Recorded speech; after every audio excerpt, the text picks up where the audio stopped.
Hello दोस्तों, मेरा नाम सना है और मैं मुंबई की रहने वाली हूँ। मैं मुंबई में अपने पति के साथ रहती हूँ। मेरी उम्र 28 साल है और मेरी शादी 25 साल की उम्र में हो गई थी। मेरा रंग गोरा है और मेरा साइज 36-32-36 है। शादी के बाद मैं सिर्फ साड़ी ही पहनती हूँ और अपने शादीशुदा होने के वजह से पूरा श्रृंगार करती हूँ। मेरा ससुराल उत्तर प्रदेश के एक गांव में है। मैं और मेरे पति अक्सर मेरे सास ससुर से मिलने उत्तर प्रदेश जाते हैं। ये बात उस समय की है जब गर्मी के एक महीने में अपने पति के साथ मैं अपने ससुराल गई थी। हमारा गांव का घर काफी पुराना हो चुका था। घर का ऊपरी माला कमजोर हो चुका था और घर के निचले हिस्से के एक कमरे में सीलन लगने लगी थी। तो हमारे घर पहुंचने से पहले ही ससुर जी ने घर की मरम्मत का काम शुरू करवा दिया था। मैं अपने पति के साथ गाँव में रविवार को पहुंची और रविवार को सारे मजदूर छुट्टी पर रहते हैं तो कोई काम पर नहीं आया। पर हमारे गांव पहुंचते ही सोमवार की सुबह 5 बजे एक बुरी दुर्घटना हो गई। मेरे ससुर जी के बहुत ही खास दोस्त का देहांत हो गया जो बगल के गांव में रहते थे, तो उन्हें मेरी सासुमां के साथ वहां जाना था। मेरे पति भी काफी जिद करने लगे कि वो चाचा जी को बहुत पसंद करते थे और उन्हें भी साथ जाना है, पर घर में किसी का रहना जरूरी है क्योंकि आज सोमवार है और मजदूर आने वाले थे और ऊपरी माले का पिलर ठीक करना बहुत जरूरी था। तो सब ने ऐसा तय किया कि मैं घर पर रुक जाऊंगी और मेरे ससुर, सासुमां और पति चाचा जी की अंतिम यात्रा में दूसरे गांव जाएंगे। वो सब लोग सुबह सुबह उस गांव के लिए रवाना हो गए और मुझे बोला कि मजदूरों पर नजर रखना, वो खुद ही आकर अपना काम कर लेंगे। वो ऊपर चढ़ने के लिए पीछे वाली सीढ़ियां इस्तेमाल करते हैं और हम सब आज शाम तक वापस आ जाएंगे। सुबह के कुछ 9 बज रहे थे। मेरे अनुमान के मुताबिक काम करने वाले मजदूर 11 बजे तक आ जाने चाहिए। तो मैं नहाने चली गई और जब मैं नहा ही रही थी तब मुझे मजदूरों की आवाज सुनाई देने लगी। उन्होंने पिछले दरवाजे की सीढ़ी से ऊपर जाकर अपना काम शुरू कर दिया था।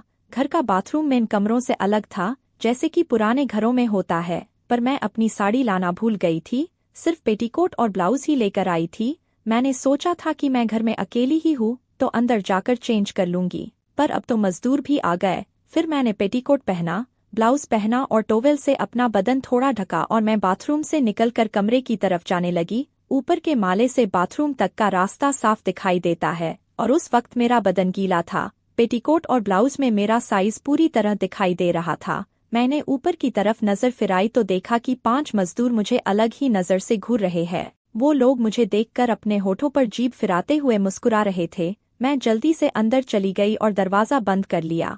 फिर मैंने साड़ी पहनी और मैं किचन में जाकर काम करने लगी। मुझे उनकी आवाजें साफ सुनाई दे रही थी। वो 5 मजदूर आपस में बात कर रहे थे कि ये औरत कौन है और ये बला की खूबसूरती इस बुढ़ाऊ के घर क्या कर रही है। तो दूसरा बोला, ये उसकी बहू होगी, शहर की रहने वाली है, देखा नहीं उसका गोरा रंग, गांव की धूप में तो ऐसा गोरा शरीर काला पड़ जाए। इस बात पर मुझे उन सबकी हंसी की आवाज सुनाई दी।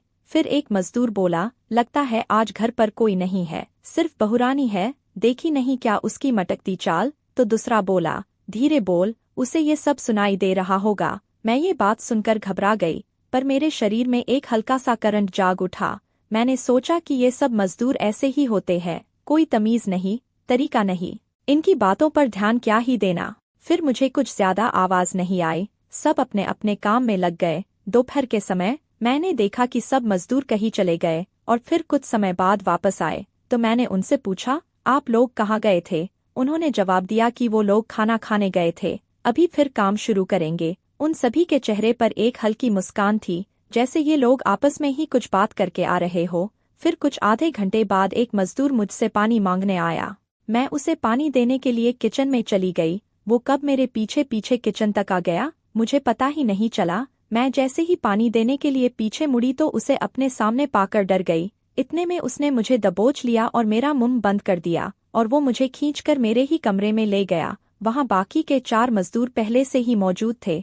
उन्होंने मेरे मुंह पर पट्टी बांध दी और मुझसे बोले कि देख बहुरानी, तुम्हारी जैसी खूबसूरत औरत हमने पहले कभी नहीं देखी।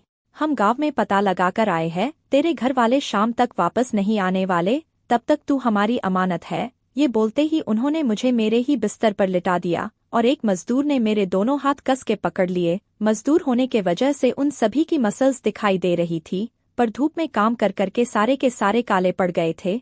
फिर वो लोग मुझे अपने मोटे मोटे हथौड़ों से कूटने लगे। मैं जोर से चीखना चाहती थी, पर मुंह पर पट्टी होने के वजह से कुछ नहीं कर पाई। मैं झटपटाने लगी तो तीसरे मजदूर ने आकर मेरी टांगे पकड़ ली।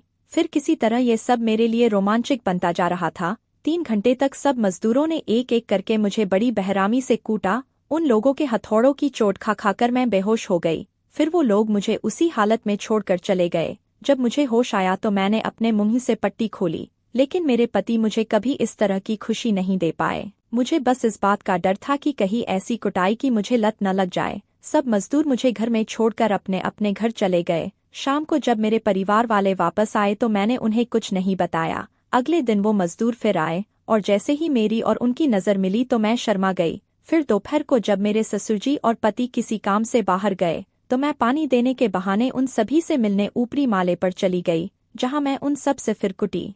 दोस्तों, आपको मेरी ये कहानी कैसी लगी कमेंट करके ज़रूर बताएं।